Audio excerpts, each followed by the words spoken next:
La punition peut-elle ne rien devoir à la vengeance? Thèse. La punition est l'œuvre de la société qui délègue ses pouvoirs à la personne du juge.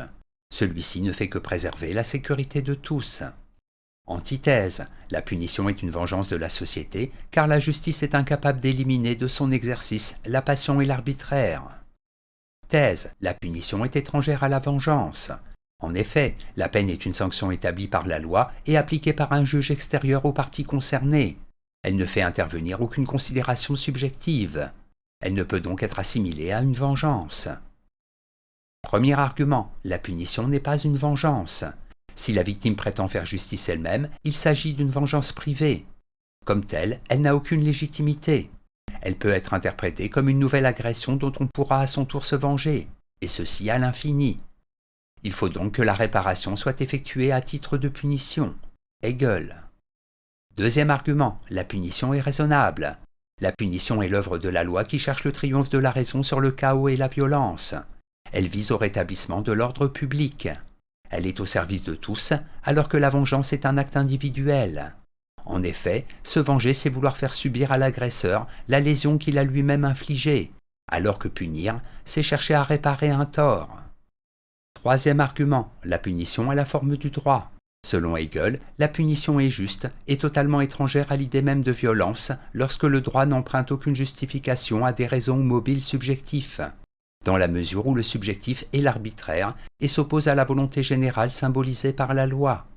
C'est pour cette raison qu'il ne faut pas confondre droit naturel et droit positif, car naturellement l'homme peut être tenté de se venger et d'appliquer la loi du talion. En bref, la punition ne peut être une vengeance. La punition est un acte collectif visant la réparation d'un tort. La vengeance est un acte individuel répondant à l'agression par l'agression. Antithèse. Dans les faits, la punition est forcément une vengeance.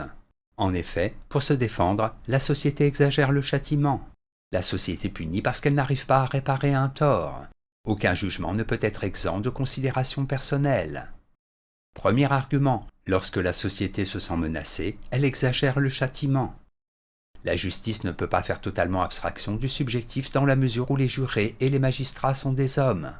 Lorsqu'elle considère qu'il y a présence de circonstances aggravantes, justifiant un surcroît de peine, elle fait preuve d'une irrationalité qui a souvent les allures de vengeance. Deuxième argument, la société punit quand elle est incapable de réparer. Quand la justice ne peut pas réparer le tort qu'a subi la victime, elle punit selon une proportion entre l'acte commis et le châtiment à subir. On peut se demander alors s'il ne s'agit pas simplement de vengeance. En effet, la sanction est totalement inutile si elle ne sert ni à réhabiliter le fautif, ni à préserver l'ordre public. Elle n'est alors qu'une vengeance de la société tout entière. Troisième argument, la punition illustre souvent un désir de vengeance. Comme le dit Alain, la raison commune ne manque pas de motifs pour justifier les peines. Il peut s'agir de faire peur afin de protéger les biens et les personnes, ou de chercher la plus grande utilité pour le moindre mal.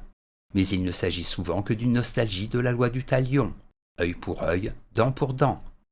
En bref, la notion de punition est bien plus proche de la vengeance que de la justice. La plupart des raisons en faveur de la punition ne la justifient nullement. Au contraire, elles effacent toute justice. Synthèse. Une mère qui punit son enfant, un maître qui punit son élève, ne se vengent pas, car ils n'agissent pas par intérêt personnel, mais pour aider l'enfant à prendre conscience de la nécessité de la loi comme garantie de la liberté de tous et de chacun. Dans ce cas, la punition se veut éducative et prétend avoir une valeur pédagogique. Ainsi, on pourrait vouloir que la justice ne soit jamais vengeance et toujours éducation à la responsabilité, afin que la justice triomphe effectivement de la violence et de la haine. Mais c'est à un changement de mentalité qu'il faut aspirer, car l'homme de la rue crie encore vengeance. C'est pourquoi il faut sans doute, dans l'état de nos sociétés actuelles, que la punition garde encore un peu une couleur vengeresse. Ceci non pas pour le bien ou le mal du fautif, mais pour éviter que naisse, dans la rue, une pseudo-justice immédiate empruntant ses mobiles à la seule vengeance. En effet, il vaut mieux un droit positif imparfait qu'un droit naturel incontrôlé, et, comme le dit la sagesse populaire, un mauvais arrangement plutôt qu'un bon procès.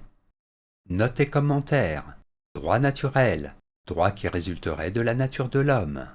Droit positif, droit qui résulte de la volonté du législateur. Loi du talion, œil pour œil, dent pour dent, Lévitique 24. Seule est retenue la matérialité du fait et non l'intention. Citation. Le droit qui prend la forme de la vengeance constitue à son tour une nouvelle offense et provoque inexpiablement, à l'infini, de nouvelles vengeances. Hegel.